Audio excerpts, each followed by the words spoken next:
jukki muy pétrole ak gaz bu mbindaare ñoo nar a doon fileeg ay at ay njaafaan yu ñuy gën a jëfandikoo njaafaan gi ñuy jukki muy gaz bu mbindaare bi nag moo gën a néew li muy yàq ci mbindaare bi ba tax na moom la ñu gën a dooleel bu ñuy nos ay doxalin ak manko am na itam ci ni dina am taxawaay bu am solo ci jamono ji ñuy wëlbatiku jëm ci yeneen xeeti njaafaan te mu doon yittey mboolem àddina si.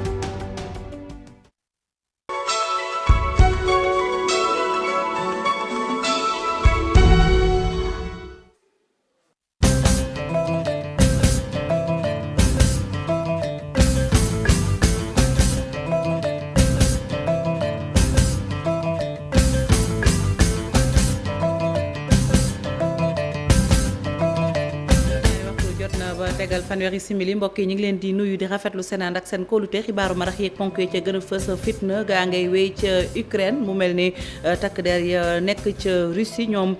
daal ña ngay jege capitalu réew ma ba tax na sax doomu Sénégal yi fay dund seen ab lim toll ci téeméer ñoom ña ngay daw di wutali Pologne Chérif Dia waxtaan na ak Ibrahima Badiane mi leen jiite ci seen kuréel di ngeen ko dégg ci biir xibaar yi beneen ponk mbokk yi muy jàngalekat yi ñenn ci seeni kuréel ak nguur gi am nañu xaatim seen accord ñu xaatim ay accord waaye SAEMS ak CUSEMS nee ñu dañuy xaar seen naataango yooyu ne ca waar wa altine ci kàttanu yàlla daanu amal ay waxtaan xam ngeen ne diggante nguur gi ak jàngalekat yi démb bëccëg bu tar la woon ndax ci yor la ñu tàmbali ba suuf sedd Aminata Mbaxe Sow dina ci dellu siwaat ñeneen itam ñuy fas yéene yëngu-yëngal di SATSUS di syndicat autonome des techniciens supérieurs de la santé di yëngu ci wàllu wér-gu-yaram ñoom nag nee ñu nguur gi dafa xaatimoon ay accord ñaari at ba tey waxaatul lu ca jëm moo tax ña ngay yóbbu ab préavis ngir dem loolu ñu naan grève maanaam banque seeni yoxo El Hadji Malick Sy Souris ma ngay noppalu ci sëggi jullit ya nekk ca Yoff mbooloo mu takk ñoo ko gunge woon moom mi jiite woon ay jamono fédération sénégalaise bu football mi ngi génn àddina ci juróom-ñett fukki atam ak juróom mbokk yi li mooy ponk yi fi gën a fës ngeen taaxir lu ma ñëw léegi ñu faram fàcce.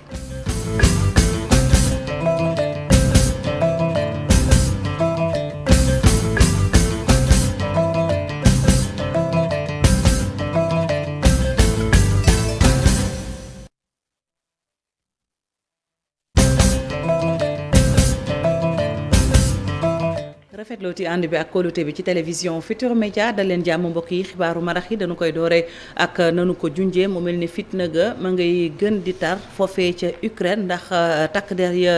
dëkk Russie ñoom ña ngay jege capitalu Ukraine ba tax na doomu Sénégal yi fay dund seen lim ñu koy gam-gamle ci téeméer ña ngay wutali réew mu ñu naan Pologne di daw waaye nag génn ba dafa mel ne yombut ci ñoom télévision Futurs Médias waxtaan na ak ki jiite kuréelu doomu Sénégal yey dund ca Ukraine turam di Ibrahima Badiane ñu ànd ci ak Chérif Dia. Ukraine jaxasoo askan wa am tiitaange armée russe di wéel bombardement yi rawatina ci dëkk yi gën a mag muy capitale ba di Kiev Kharkov ba ci Odessa ñetti dëkk yooyu daanaka lu toll ci téeméeri sénégalais ña ngi fay dund ci ñoom bokk ka jiite kuréel ga di Ibrahima Badiane juróom-ñeenti at a ngi nii mu nekk di dund ca Kiev. temps yi daal dañoo toog explosion yi nga xam ne tey fi mu ne moo jël majorité des grandes villes yi nga xam ne aussi bon Sénégalais yëpp xam nga fa la ñuy dund fa lañ nekk muy Kharkov Odessa ak Kiev man mii di wax ak yow bon Kiev laa nekk xam nga dañuy ak hélicoptère yi nga xam ne ñooñu wër xam nga char blindé yi foo romb de gauche à droite li nga betteel nag bi nga xam ne moom lañ gën a am. dañoo xëy mooy jeudi je crois bien mercredi gars yi commencé bon envahir la capitale waaw dugg et di commencé di tirer ci civil yi donc loolu aussi mu nekk benn problème boo xam ne mu doy waar trop. mu mel ni Ibrahima Badiane ak doomu Sénégal yi ak képp kuy dund foofa ca Ukraine dañ leen a ndar képp ca guerre ba ñàkk pexe tax ñu bëgg a daw génn dëkk ba wutali Pologne wante ci yoon wi. ay jafe-jafe kese la ñuy dund. def mooy leen ñu essayer xool léegi nan la ñuy mën a def pour jot frontière yi loolu aussi c'est par l'aide de notre ambassadeur n'est-ce pas notre consul bi nga xam ne ñoom ñoo nekk Pologne léegi essayer waxtaan ak autorités yi nekk Pologne aussi polonaise ne leen actuellement bon ñun suñuy doom la communauté sénégalaise ñu ngi Ukraine donc s'ils parviennent à franchir frontière au moins xam nga ñu mën a leen defal ay visa ñu mën a dugg ci biir. Pologne nag ngir dimbale ña nekk ca Ukraine tax na kon mu ubbi ay frontière am gën a yombal dugg bi laajul daanaka lu bëri jëm ci kayit rawatina mesure yi ñu jëloon ci coronavirus bi. La situation est grave, la situation franchement il est critique waaw mais nag bon ñoom tamit ñu ngi def lépp luñ mën mais ñoom rek bon doyul waaw ñoom rek doyul. jamono ji nag kilifa yi jënk wàllu diplomatie fii ci Sénégal teg nañ benn cellule de crise ca Pologne terewul doomu Sénégal yi laata ñu fay egg bombardement yaa ngi leen di sonal ak tamit seddaay bi. Chérif Dia ñu jaajëfal ko bu baax wax itam ci leneen muy lu jëm ci wàllum jàng ak njàngale yenn ci kuréelu jàngalekat yi ñoom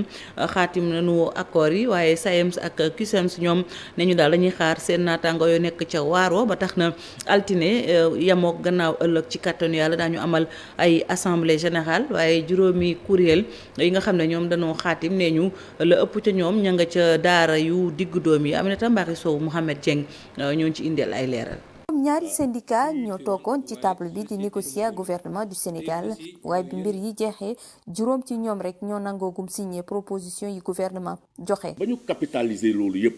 mais ñun duñ ne dañuy capitaliser xaalis rek xaalis am na solo gaa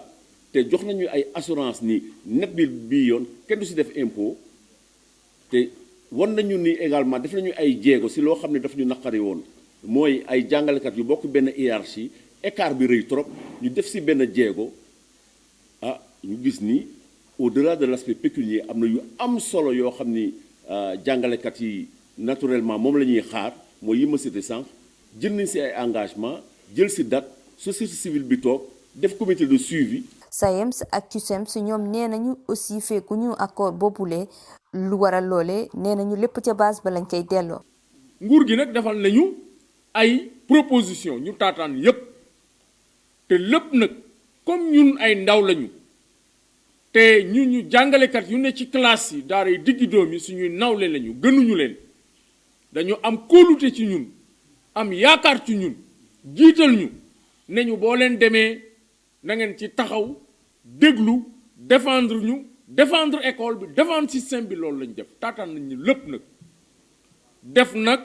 compte rendu bataaxal dara fàttewuñu ko bi réunion bi di pare fekk pare nañu compte rendu bi képp ku ne Sénégal di jàngalekat nekk ci daaray doom bi xam nga lu fi xew. ñu jàpp ne nag accord yi nga xam ni jot nañ ko signé nee nañu à partir du mois de mai lañ koy appliqué ak tamit enveloppe bi nga xam ni proposé woon nañ ko te mu toll woon ci 90 milliards gis nañ ni yokkute bu bëri daal dina ci am. waxtaan nañu lu weesu fukk ak juróomi waxtu yàlla dimbale ñu am accord ak syndicat yi. prix c'est vrai que effort bi bëri na waaye aussi effort bi nga xam ne budget bi mun na ko soutenir parce que wax nañu leen que lu ñu laaj c'est vrai bëri na lu ñu laaj am na solo mais aussi lu ñu def xam nañu ne bëri na mais su fekkoon ne amoon nañu yeneen possibilité dañu def yeneen effort parce que seen liggéey bu noble la bi nga xam ne presque amuñu payoram. leneen li ñu annoncé ci rencontre bi lee mooy indemnité de logement yi kenn dootu ci tegati impôt loolu lépp nag ab comité daal dinañ koy teg ngir mu xool waaye tamit bàyyi bët ci naka la ñu nar a exécuter accord yu yees yi lee. Aminata Mbari Sow ñu sant ko bu baax gërëm ko wax ci ba tey njàng ak njàngale xam ngeen ne démb bëccëg gu tar la woon ndax nee ñu yor la ñu tàmbali ba suuf sedd mu mel ni déggoo gi laata muy am daj nañ lu ne Aminata Mbari Sow dellu si waat ci bëccëg gu gudd googi lay ànd ci ak Mouhamed Sow Dieng. toogaay bi yàgg lool am déggoo diggante syndicat gouvernement tamit doon lu jafe lu ko jëlee 11h du matin ci ba sub àjjuma bi ba 2h du matin scénario bu nekk daal dinañ koy gis ñii di ay syndicalistes ñenn ñi di génn concerté wu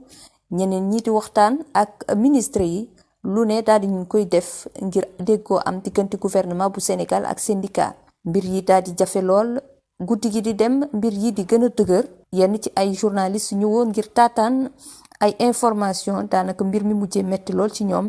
ñenn ñi sax dem bay tàmmali forbët bi 2 heures passé ci la ñuy tàmbali ubbi buntub saal bi nga xam ni fa la négociation diggante gouvernement bu Sénégal ak syndicat d'enseignants yi daal di am heure boobule la ñu permettre ñii di ay journalistes ñu dugg ci saal bi loolu di wane ni négociation yi ñoo tàmbali sotti ginnaaw bu ñu xaaree ay waxtu hôtel bi le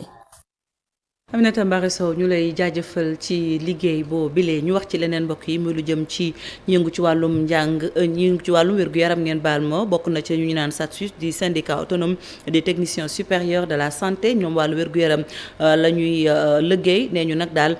protocole yi ñu xaatimoon ñaari at ca gannaaw bëgg nañ nguur gi mi ci yeeyu diab bi nag mu wax ci ba tax na ab préavis de grève maanaam yëglu ngir banque seen yoxoo dugalees na ko Pape Balla Gaye Talla Samb la ñuy fekki ci diwaanu Bawol.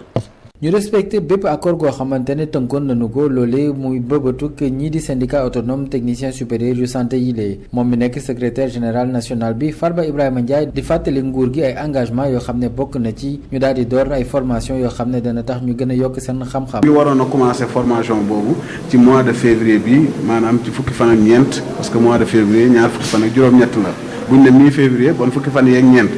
tey février dee na te dara sottiwu ci démarré wuñu ba tey ñàkk a démarré bi nag manque d'engagement lañ ko tuddee ci liñ ñu wax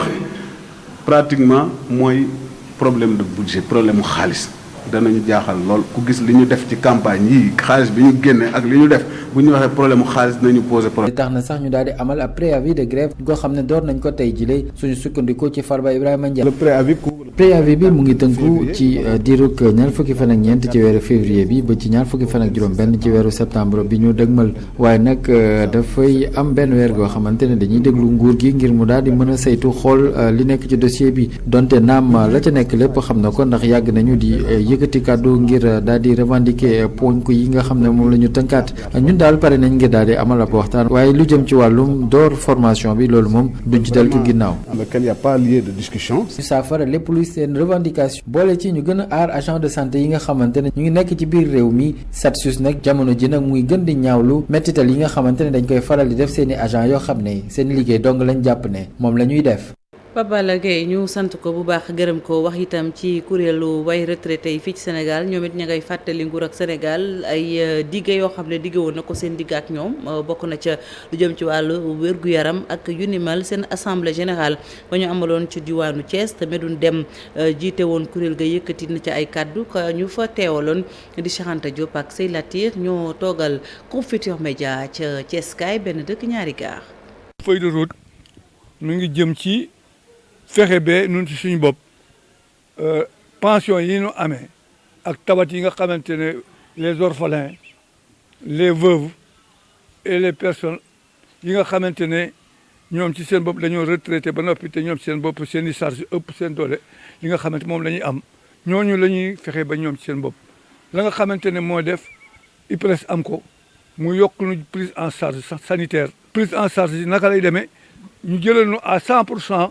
li nga xamante ne mooy frais d'hospitalisation 100% les frais de pharmaceutique bu ñu ko defalee loolu dana bokk ci lu xamante ay augmentation la pour ñun ndax léeg-léeg nit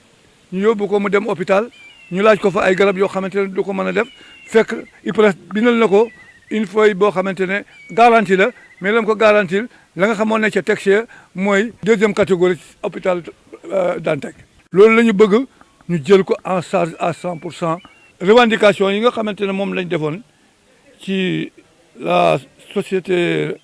bi nga xamante ne mooy conférence sociale bi nga xamante ne le président Macky Sall moo ko defoon ci mois de décembre bi passé mu wax ne danañu yokk 10% ñu ngi koy xaar ba léegi si ñu ngi ñaan par cette voie ñu def rappel ndax le président de la République def nañu woon avant la fin de l'année ñu war koo jot kon ñu ngi def un lancement président conseil d'administration le directeur général le président de la République jusqu'à maintenant on attend. aywa ñu wax doxu jàmm bu askanu Diawara nekk ca Moudéri amoon loolu nag ma nga amoon ca diwaanu Bakel bokk na ci la leen metti ne ñu courant bi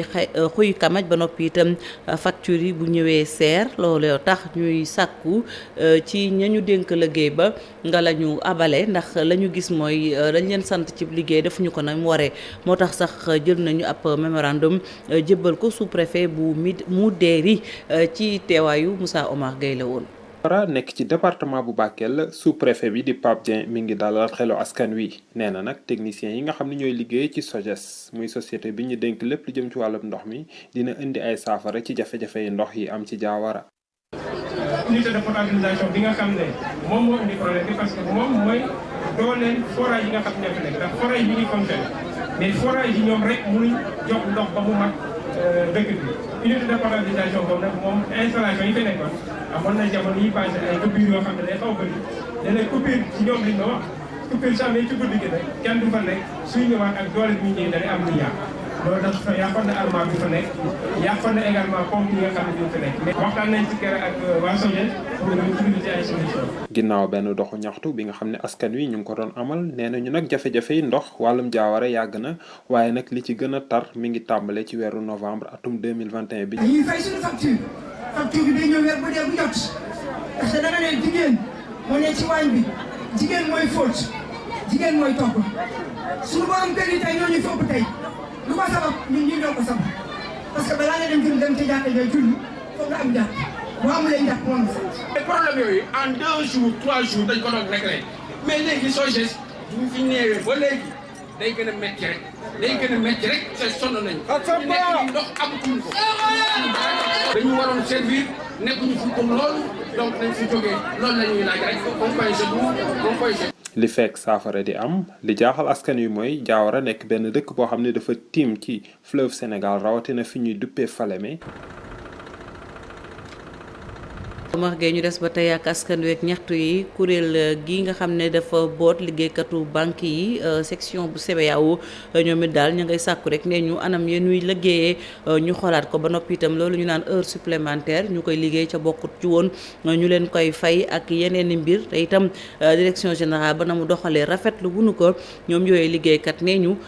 ñoom la jubut bu nu ko jubbantiwut fii ak fukki fan ak juróom-benn ci weeru mars daanu banque seeni yoxoo ndaje mi ñu woon taskatu xibaar yi Cheikh Diop moo wujjaloon télévision Futurs Médias.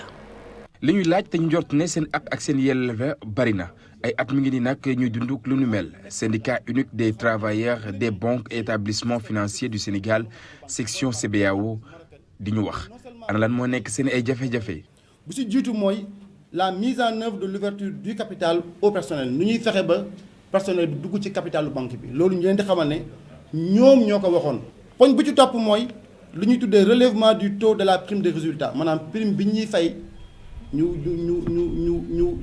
wax leen ne nañu yokk taux bi jëlee ko 5 yóbbu ko 8%. lu ñuy tuddee non application des termes du décret présidentiel portant sur les IPM maanaam IPM dañu wax ne ni góor mënee jël en charge jabaram ak doomam léegi noonu la jigéen mënee jël en charge jëkkër ak doomam. fii ñuy waxee yéen ba tey dañ ko bañ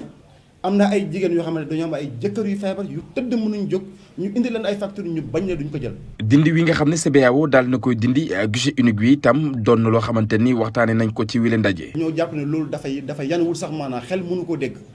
nga ñëw ubbi sa compte CBAO war a def sa opération bu ëpp 200 000 ñoo la delluwaatal fa nga tëjee woon sa compte maanaam boo jógee Dakar ubbi fi sa compte dem ci yenn dëkk yi fu mel ni Touba. wala nga dem Ziguinchor wala nga dem Kaolack dañ naan la boo bëggee def retrait bu ëpp 200 000 wala chèque boo mënti jox ak ku mënti doon dañuy wax na delluwaat Dakar fa mu tijjee woon compte pour mën a def opération boobu loolu moom xel sax daf ko mënta nangu. préavis de grève boo xamante ni nag daal nañ koy déposé ñoom ñi leen li ñu xamle mu di fileeg fukki fan ak juróom-benn ci weeru mars bu fekkee ñi nga xam ne ñoom ñoo di waa direction bi defuñu li ci war liggéeykat yi le xam rek ne daañu banque seen ay yoxoo. te ñëpp xam nañ ne CBAO lu mu ëmb ci économie Sénégal dafa rëy bu ñu demee grève ñëpp danañ ko yëg moo tax ñuy xamal njiitu réew yi fi nekk particulièrement président Macky Sall ak ministère des finances ñu leen di xamal ne bu ñu demee grève du baax ñu ngi leen di ñaan ñoom ñu ñëw fexe ak direction générale bi ñu am pexe. la ñu bëgg du dara du rek gën a ñoŋal seen ak nekkin lépp lu ñeel seen warawaay itam ñu daal leen koy jox ci anam ba mucc ayib. Cheikh Diop ñu sant la gërëm la wax itam ci leneen muy njëgub ceeb gi ñu wàññi ak itam nguur gi li nga xam ne jël na ko ni matuwaay ngir jàppale ñi nga xam ne ñoom ñoo yëngatu ci mbay mi ndax loolu ñu naan padi da caa defi jéego maanaam subventionné ko loolu nag ñi yëngatu ci wàllum mbayum ceeb ci réew mi rafetlu nañu lu ñu mel ne ñu nag bu fekkee ne li wéy na Sénégal dina dem ba moom boppam ci wàllum ceeb maanaam soxlaatul ñuy jéggaani dañuy teewlu Ousseynou Ndiaye bokk ci seen njiit yëngatu ci wàllu wi kaddu yi ca assemblée générale ba amoon ca Mbour Géej la ko dénk Abdourahmane Diallo ak Mamadou Gueye. jël 32 francs boo xam ni da ko yokk subventionné ko ci. léegi nag mesure boobu nag vraiment dañ ciy gërëm le président de la République vraiment mu nekk mesure bu am solo. pourquoi mu am solo parce que pour nga dem c'est un raccourci pour atteindre l'autosuffisance parce que bala ngay wax naam nga ne fa parce que bu fekkee gisoo sa bopp ci li nga xam ne yaa ngi koy bay. mais ça va poser un problème léegi nag ñu wax nag léegi su fekkee léegi yow sa bopp yaa ngi gis sa bopp ci mbay mi dana tax gën a am courage gën a encourage pour dem boo seetloo sax production bi mënul woon avancer dañ amoon sax ay jafe-jafe parce que comme gisuñu ci woon suñu bopp am na baykat yu bare dañ daan dañu bàyyi bay ceeb bi dem di bay soble ak tomate beneen bi aussi même ceeb bi ñu doon bay fii sax da ngay gis waa Mauritanie ñëw di ko jënd si à un prix de 175 180 francs loo xam ne ñoo ngi ko doon jaayee fii 130 francs léegi nag bu demee léegi 162 francs problème boobu mën na ko saafara donc ça dana saafara problème boobu ceeb bi daan jóge fi dem Mauritanie mën na bañ a demati mais aussi vraiment dafay booster production bi aussi nit ki day gën a sawar pour bay vraiment que loolu day yombal aussi pour ñu mën a yokk mbay mi pour mën a atteindre objectif bu dee qualité ceeb rek fi mu nekk ni on n'a rien à envier ci bi ñu importé mën naa wax sax li ñu am moo gën li ñu importé. aywa ci diwaanu Njaareem moom lu jëm ci poliomyélite nee nañ dafa dellu si waat ba tax na sax daal indi na njàqare foofee loolu nag tax na ba ñaareelu campagne bi nga xam ne dañuy ñàkk gune yi ñu liggéey ci wàllu wér-gu-yaram ne daañu ci def seen kéem kattan ba njaboot gi yóbbu gune yi nga xam ne seeni at matagul juróom dañuy teewlu Fatoumata Konaté moom nag mooy médecin chef boobu ca diwaanu Njaareem ay kàddoom Babacar Diouf moo ko tata. kon pour lancer deuxième passage bi bu ñuy tàmbale tey fii ba ñetti fan yi dañ koy def lii ko waral nag mooy dañoo gisoon feebar bi dafa amoon demoon na ñu toog gisaat ko mu ñëw ci diwaanu Diourbel mais ci diwaanu Dakar lañ ko njëkk a nemmeeku ci maanaam ndox yi te bu fekkente ne nekk na ci ndox yi ça veut dire que mu ngi ci nit ñi donc loolu moo waraloon ñu jógoon tey pour xeex feebar bi te li ma ci wax itam mooy dañ ko gis ci diwaanu Touba boo waxee Touba mooy ñëpp dañ fay daje dafa bëri nit maanaam te foo xamante ni ñëpp dañ fay daje màggal yaa ngi fi xew-xew yaa ngi fi muy feebar buy wàlle kon mooy Sénégal gi su feebar amee foo xamante ne nit ñaa ngi fay daje mooy Sénégal gi yëpp mën na ko jot loolu moo waral ñu jóg ak partenaires yi ñu mën ñu jox pour ñu mën a xeex feebar bi loolu moo waral tey journée deuxième passage bi ñu tàmbali tey. parce que feebar bi benn rek nit bu ko amee jar nañu tiit parce que loo xamante ne dafay faagaagal doomu aadama ba dootul mën a mel ne ay moromam wala mu rey ko loolu jar na tiit. ñu des ba tey ci wàllu wér-gu-yaram ak département bu Vélingara ne ñu nag moom ay yeneeni réew maanaam dañu ko seq moom nag tax na ba ña fay dugg ci lim wala boog jàngoro bëri na loolee la ñu nemmeeku woon ci Ebola coronavirus tax na nag askan woowee daal di nag taxawal seen ay kuréeli bopp yoo xam ne dañuy wattul seen bopp seeni frontière waxtaan ak askan wa ana lañ ci jublu dañ ci ànd ak Abdoulaye Diallo. département bu Vélingara dafa bëri ay gox-goxaat yi féete ci frontières yi te askan yi fay yeewoo dal di sonn lool tey tiit ngir seen wergu yaram ngir baare yoon bi ba yeneen jàngoro duñu jóge ci biti ñëw dal leen comme li xewoon ci jamonoy Ebola ak ci 7 cas yu coronavirus yu Vélingara en avril 2020 yile askan ñoo mànkoo taxawal ab kuréel ensemble pour une santé pour tous. Que les gens ont tout fait pour que en tout cas.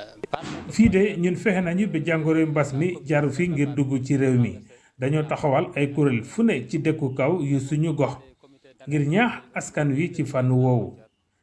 te muy loo xam ne war nañu di ko wéyal. pandémie qui nous vient de l'extérieur donc ça c'est un acquis qu'il faut préserver dans la durée. Parce que pour qui le sait, les zones sud, essentiellement le département de Vélingara. te ku xam département bu Vélingara askan wi fi yeewoo sonnoon nañu lool ngir ay jàngoro yu mel ni sibiru loolu ngeen comprendre ba ngeen fexe nit ñi di mbooloo ngir xeex loolu wax dëgg yàlla ay jàmbaar ngeen ñoo ngi leen si gërëm te ngeen jàpp ne li ngeen di def nii dafa méngoog bëgg-bëgg njiitu réew mi. Ce que vous venez de faire, en tout cas, tient à cœur le président de la République. noone la ñuy jot a amal ay activités yu bëri te yu si gën a am solo ñooy ay jumtukaay yi ñu jébbal këru docteur bu Vélingara ngir pajum jigéen yi woon na lor ak xeexum sibiru. L'idée d'organiser une émission Radioton a été une bonne trouvaille. li ñu amalee ab émission Radioton daf ñu indil njëriñ bu baax a baax ndagam moom moo ñu tax a jëndal këru docteur bu Vélingara ay jumtukaay loolu tax na ñoo ngi ci 250 ay jigéen. fal ay César. ñu jeexalee xibaar yi ak tiis ak El Hadji Malick Sy Souris xam ngeen ne génn àddina ni ki démb tey ji nag yóbbu nañ ko jébbal ko boromam ca sëgu jullit yi nekk ca Yoof mbooloo mu takku ñoo ñëwoon ànd ak moom gunge ko moom mi jiite woon ay jamono fédération sénégalaise bu football mi ngi génn àddina ci du juróom-ñett fukkeelu atam ak juróom Mamadou Ndiaye ak Alioune Diagne teew woon nañu rob ba ñi doon amalee levée du corps bi fii ci Zawiya Seydi Hadji Malick mu nekkoon béréb bu mu fonkoon lool ci ngiru dundam moom El Hadji Malick Sy Souris daanaka bari woon na fi tànk lool ndax fii la daan amalee ak julleem ak ñaanam. bu ñu am naqar la ndax El Hadji Malick Sy Souris nit la koo xam ne kii li gën a yéeme ci moom ci wàllu diine nit la koo xam ne kii ku kéemaane la nit homme d'état la dirigeant la ci wàllu football mais nit ku tabe la. nit ku yaatu la nit ku baax a baax la lépp lu ñuy seet ci qualité ci nit ku baax El Hadji Malick Sy Souris am na ko. kii nga xamante ne bi moo fi bàyyeekoo di El Hadji Malick Sy Souris dafa ñëw yàggu fi lool wuy ji boromam subhaanahu wa taala mu yàgg wala mu yàgg dee yàgg ñun ñëpp dinañu delluwaat fa yàlla li nga xam ne moom moo ci am solo moom amoon na ay qualité yu ñu ko doon nawee moo di il était sportif S bi wax naa la c'est la solidarité P bi wax naa la c'est le partage O bi wax naa la organisation la R bi wax naa la le respect la T bi c'est le travail I bi comme ni nga xam ne moom la ko Mawade daan waxee mooy c'est l'intelligence en mouvement F bi c'est la fidélité am na ay wëllëre yoo xamante ne bi li ko laaloon yëpp ci wàllu sport matal na ko yàlla def na wuy ji na boromam ci bésu àjjuma boo xamante ne bi mooy àjjuma bi mujj ci weeru rajab bi nga xamante bi si la yàlla yéege yonent bi sallallahu alayhi wasallam am nañ ci yaakaar yàlla ko àjjana bi jëm Mustafa karim ñu koy woowee Souris di ab tur bi nga xamante ni bi muy ndaw la ko benn jàngalekatab tubaabam daal di ko koy duppee moom El Hadji Malick Sy Souris am parcours bu doy waar lool ci football ndaxte moo njëkk a nekk capitaine bu équipe nationale bu Sénégal njëkk a dugal but fële ca stade Demba Diop bokkoon ci équipe bi nga xamante ne ñoo jëloon ndam li ci Jeux de l'amitié yi amoon ci atum 1963 moom El Hadji Malick Sy Souris jiite fédération bu sénégalaise bu football di fàttali ne bi mu koy jiite ci atum 2002 ci la Lions yi Sénégal daal di demoon final fële ca Bamako gannaaw ba ñu daal di dem quart de finale ci coupe du monde bi amoon ci Corée Japon. méttilu bu rëy yal na ko yàlla xaare àjjana di ko ñaanal vraiment parce que nit koo xam ne def na lu bëri ci football bi te ñun si suñu bopp tamit bokk na ci ñoo xam ne moo ñu yar jox ñu amuuru mayo bi. di ko jàll famille am bu baax a baax. Malick Sy Souris ba ma ko xamee 2002 ba ñuy dem Bamako dem Japon ànd ak Bounama Dièye mi ngi nekk vice président nekk na nit koo xam ne kii ku am yitte la ci nit ñi